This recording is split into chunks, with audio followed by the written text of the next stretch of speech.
আসসালামু আলাইকুম। কেমন আছেন সবাই? আজকে আপনাদের সঙ্গে শেয়ার করব একটা জলপাইয়ের আচারের রেসিপি। তো চলুন শুরু করি। প্রথমে কিছু জলপাই খুব সুন্দর করে ধুয়ে পরিষ্কার করে টিস্যু দিয়ে খুব সুন্দরভাবে মুছে নিয়েছি। জলপাইয়ে পানি লেগে থাকলে আচার নষ্ট হয়ে যাওয়ার সম্ভাবনা বেশি থাকে। এবার একটা চাকুর সাহায্যে জলপাইগুলো কেটে নিব।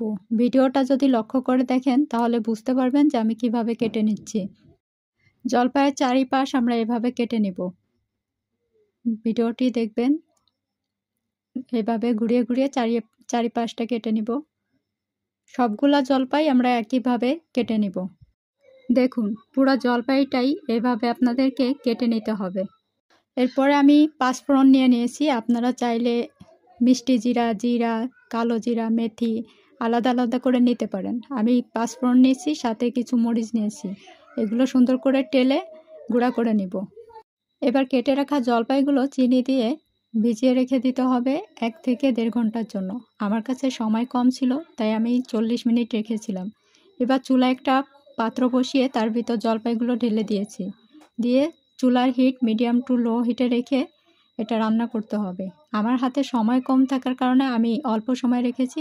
আপনাদের কাছে সময় বেশি থাকলে একটু বেশি সময় নিয়ে ভিজিয়ে রাখবেন। তাতে করে চিনি সম্পূর্ণ গলে জলপাইয়ের সাথে খুব সুন্দরভাবে মিশে যাবে।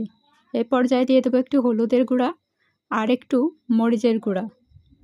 এরপর হালকা হাতে একটু নেড়ে দিতে হবে। বেশি তাড়াহুড়া করা যাবে না, তাহলে জলপাইগুলো ভেঙে যাবে। যেহেতু আমরা জলপাইগুলো কেটে নিয়েছি, সেক্ষেত্রে জলপাইটা একটু নরম থাকবে। এই জন্য বেশি তাড়াহুড়া করে নাড়া যাবে না। কিছুক্ষণ জাল খাওয়ানোর পরে দিয়ে দেব গুঁড়ো করে রাখা সেই পাঁচফোড়নের মিশ্রণটি। দিয়ে আবারও একটু হালকা হাতে নেড়ে নিতে হবে।